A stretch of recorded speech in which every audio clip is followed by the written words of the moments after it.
Okay, welcome to Talking Bowls Radio, sponsored by Thurston and Osprey Irrigation. This is your host Mel Evans. We have another show tonight, packed with all the latest news and gossip on the Crown Green Bowl scene.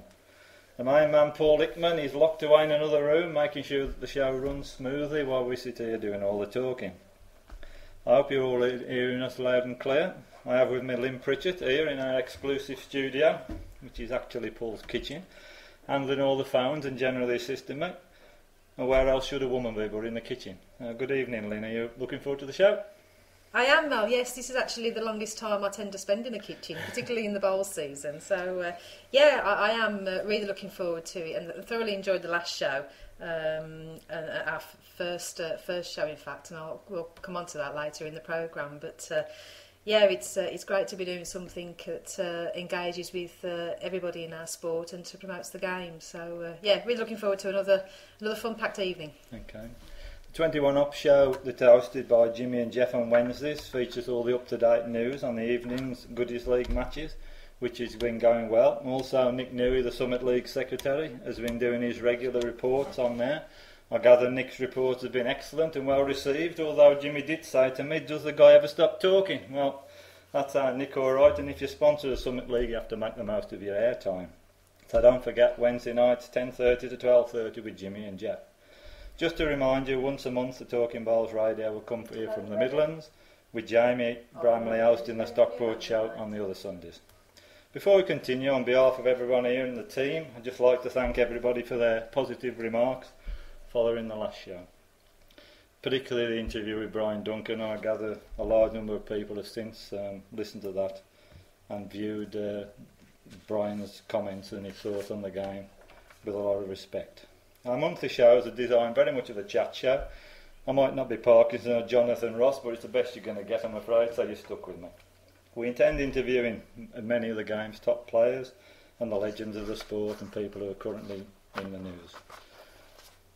We're going to get on now to discussing the Crossfield Cup. Later in the programme I will also have on with me a very special guest, the one and only Noel Burrows, who we'll be delighted to speak to, and we look forward to listening to his views on the sport. So this is Talking Bowls Radio, sponsored by Thurston. The time's now approaching 8:10, and we go on to the Crossfield Cup. The Inter-County Championship kicked off a couple of weeks ago. There were one or two surprise results, particularly the Alders, who went down losing in their first game to Shropshire. For his thoughts on this shock result, we have one of the stars of the Warwick and Worcester team on the line. He's a very shy, quiet young man, but hopefully we might get one or two words out of him. It is, of course, Ant Bracken. Good evening, Ant. Hello, Mel. How are you, mate? You alright? How are you doing? Same, mate, same. Good. I gather you're at the Beaufort at the moment. What's been going on there? Yeah, the Warwick and Worcester have chucked a few good in for the kids, like, and they've had a doubles today, so been there supporting that, as you do. That's very good. And the who's won that competition? John Palmer and Greg Smith have beat, let me think now. You Scott don't know, Follis do you? and No. Daniel Smith in the final. Like, Okay. Anyway, we'll get on. Did you like the introduction? Quiet and shy young man, it's about right, isn't it? You know the rules, Mel. Yeah, it's spot on, yeah, okay. Right, Ant, the last 12 months for you has been very good. Captain of the Warwick and Worcester team, to win the first team to win the Crossfield Cup since I think it was 89. You played the Summit Garage League, winners of that league as well. Very proud to be captain. Very proud. But a good year for you all round then, Ant? It was, yes, it was. I think we were lucky to get through the group. But the lads put a lot of time and a lot of practice in the semi-final against Wales. Obviously the result spoke for itself, I suppose.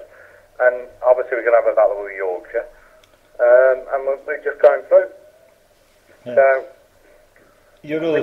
your other success was obviously in the Summit League with the Gravel. You play in the Manchester League and also in the Summit League. How do you think the two compare, Ant? I think we're trying to catch them up, to be honest with you, Mel. I really do think we're trying to catch them up. It's different grade up there. It is a bit special. But we're catching them up, slowly but surely. We're catching them up. Do you think that either league can learn anything from each other? Oh, well, no danger learning. they're professionals, really. I think. You know, I've been up and played for Budenbergs, and I feel myself inferior playing for them. When you're playing with your likes of Clint Cooksons and Morrisons and people like that, and your Telfords, they're a different grade. Honestly, they are different grade. But do you think the introduction of a similar league, the Summit League, can sort of improve the standard of the bowls in our area as well? No danger. No danger. We're only going to get better, we are. They're stopping at the same level they are, playing top grade. But we're catching up slowly. Very slowly, but we're catching them up. I mean, from Warwick and Worcester point of view now, I think this year with the introduction of the First Division into the Summit League, there's now, I think, 9 of the Warwick and Worcester top sides in the division, so that can only, I presume, improve the standard of the bowls in that area. Well, it will improve. No danger. There's a lot of young kids about now, you know, getting a bit keen. Yeah. They want to play and they want to win, and they're very eager. So these lads are up north, like your Lellises and all them teams at Tongue and Lower Upton and Budenbergs. Like, we're slowly catching them up. And looking to this season, for the Gravel, do you think you can hang on to the title? I was a bit disappointed we didn't win at the George. If we'd have won at the George, I think we would have done. But we didn't win at the George, and fair play to the George. We was 18 up after 4 blocks and lost me 20. I think they pulled back 26 shots. We lost me 8. So you haven't had the easiest of draws, I suppose. 2 difficult away venues for you to go to the George and Chadgemore. So I suppose you'll be looking at 1 or 2 other places picking up some wins. Well, we will do, obviously. But if we'd have won at the George, which we didn't, then it's a different proposition. Like that. It's a tough. I don't know who's going to win the league this year. No, I really don't know. It is wide open, isn't it? It is, yeah. You made a couple of good signings at the Gravel. With Carl Fielding, Matt Kelly-Wally, they should strengthen your squad. Well, without a doubt. If we can get Carl full time and maybe Gareth Herbert back again, like, you know, we'll be close. Yeah. But it's a different. We'll go playing 8 to 12, which we do on a Saturday, playing 12. 8 on a Monday, we can put a good 8 out. Yeah. We'll be close. We'll be close.